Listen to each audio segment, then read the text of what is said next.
Hey guys, I'm Sarah. I'm the author of the Dumpling Kitty pattern, and I wanted to make a video showing how I joined together the 2 ears of my Dumpling Kitty with a chain of 4 stitches and then work around all of the pieces as one.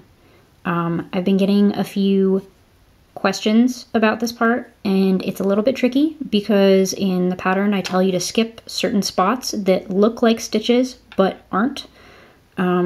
So hopefully if you've been having trouble with this part, then this video will clear it up for you. So basically, right now I have my 2 ears, and they are 8 stitches around a piece, and then there's going to be a chain of 4 stitches between them with 4 stitches on one side and 4 stitches on the other side, totaling 8 stitches. So by the time you're done working around both ears and both sides of the chain one time, you should have 24 stitches. So yeah, I will show you how to do that. So on this side, I have my ear that I already finished and fastened off and set aside. And here is the ear that I just finished, which is still attached to my working yarn. So I'm gonna remove my stitch marker because I don't need it on this ear anymore. And I'm gonna chain 4.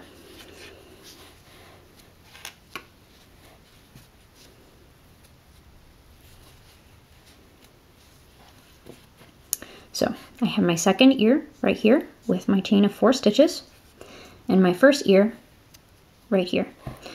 So I'm gonna take my hook and I'm gonna insert it into the first stitch of my first ear. I'm gonna take my working yarn, I'm gonna yarn over and pull through a slip stitch. That's all I'm gonna do in this stitch. So that's all I'm doing in this stitch. What I'm gonna do next is work 1 single crochet into the next stitch, the second stitch of the first ear. And right here is where I place my stitch marker. And as I mentioned in the pattern, this is an important step. You want to make sure to put your marker right here because it's going to affect where your increases are later on as you work downwards to shape your Dumpling Kitty. It's going to affect where the increases are, and it's also going to affect where the stripes on your kitty are as well.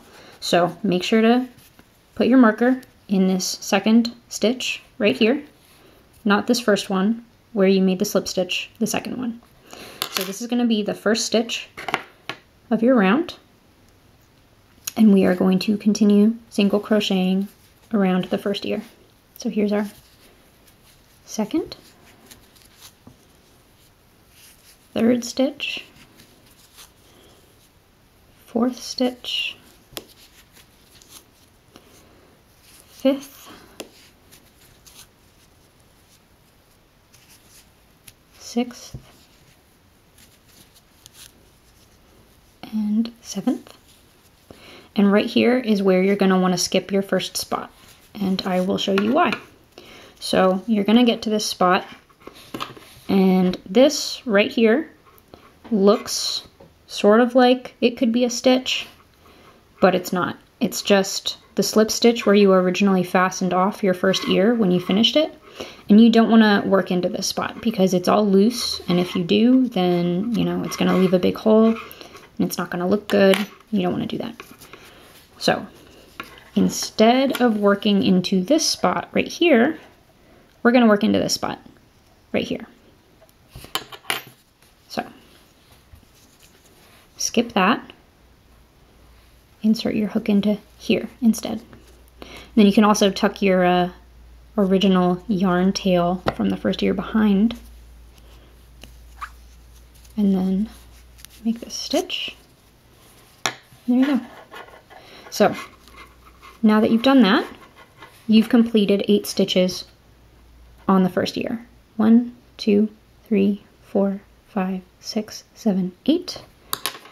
And now you're ready to start working across the chain.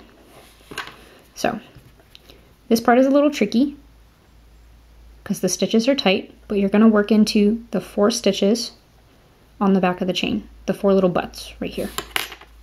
So you may need to use your finger to kind of sneak your hook in under there. but there you go. So we got 4 stitches right here, 2,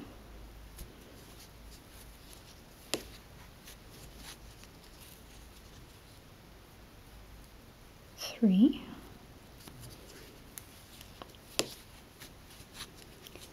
and 4. So now we've made our 4 stitches on the back of the chain, as you can see. And this is where we're going to want to skip our next spot.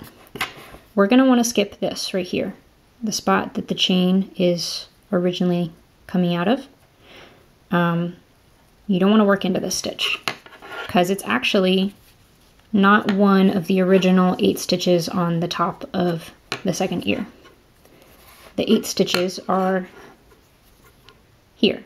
1, 2, 3, 4, 5, 6, 7, and 8 right here.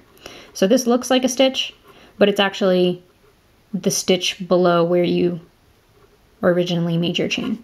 So you just want to ignore that. Don't work into this one right here. You want to work into this one, the next one. So skip this and go here. So we make 1 single crochet, 2, 3, 4, 5,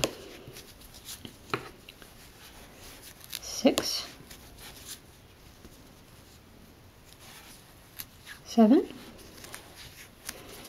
and finally your 8th stitch. So now you've done 8 stitches on the second ear.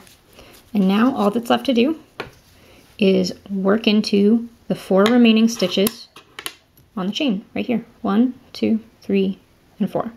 And now in the pattern I also mentioned there's this original slip stitch right here. This is where you originally joined the chain to the first ear, and you don't want to work into this. Just ignore it. So you've got your 4 stitches right here, the original slip stitch, and then your first stitch of the round that you placed your marker in. So we're gonna work across those 4 remaining stitches. 1,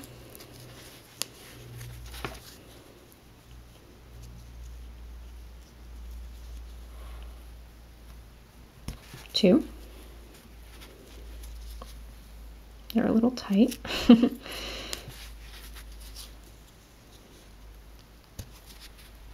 3,